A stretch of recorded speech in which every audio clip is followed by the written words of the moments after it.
In 2015, humanity detected gravitational waves for the first time. Since then, 3,656 candidates have been observed, and 199 of them have been officially confirmed, all in just 10 years. The gravitational waves we can currently detect are the powerful kind, those caused by black hole collisions or neutron-star mergers. In other words, these events are anything but common, yet the fact that we've detected so many of them is proof of just how unimaginably vast the universe must be. But on February 6th, 2025, something happened that may turn out to be the most significant event in the history of gravitational wave astronomy. At first, it looked like an ordinary gravitational wave signal. It seemed to come from 1.1 billion light-years away, likely the result of two neutron stars colliding, or perhaps a neutron star merging with a black hole. But this signal turned out to be different. That same day, at the IceCube Neutrino Observatory in Antarctica, an unexpected detection was made. Neutrinos were detected coming from the very same direction as the gravitational wave. Gravitational waves, ripples in spacetime, together with neutrinos, born from beta decay. For the first time in history, the two were detected from the same place at the same time. But that wasn't the end. In Canada, the CHIME radio telescope picked up yet another signal from that same region.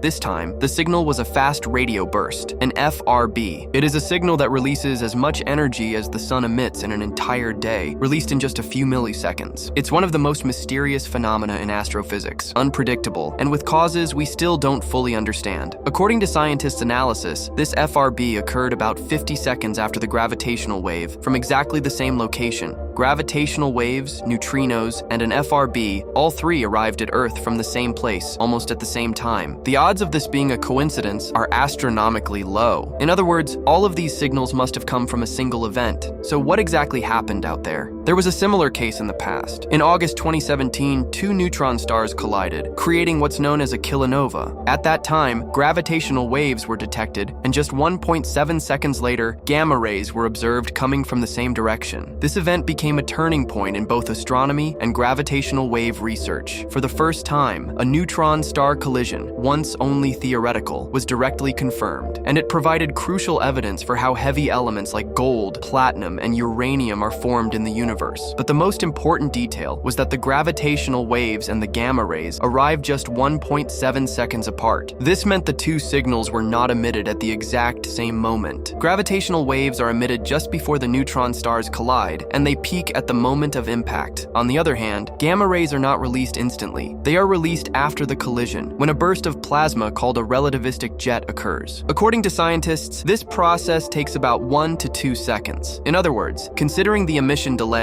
and the journey across 140 million light-years, the travel speeds of gravitational waves and gamma rays turned out to be essentially the same. This confirmed Einstein's prediction from general relativity that gravitational waves travel at the same speed as light. Events like this show us that when multiple signals are observed together, we can perform a far deeper analysis. This is what we call multi-messenger astronomy. And this past February, we made another breakthrough in multi-messenger astronomy. This time, 3 different signals were observed together: gravitational waves, neutrinos, and an FRB. For now, we don't know exactly which celestial objects collided, but the leading candidate is a magnetar collision. A magnetar is a type of neutron star with an extremely powerful magnetic field. In 2020, a magnetar in our own galaxy emitted a signal strikingly similar to an FRB. Of course, the mechanism behind it is still uncertain. Current hypotheses include magnetic reconnection, where a magnetar's magnetic field collapses and releases energy, and starquakes, in which its immense magnetic force cracks the surface and produces bursts of radiation.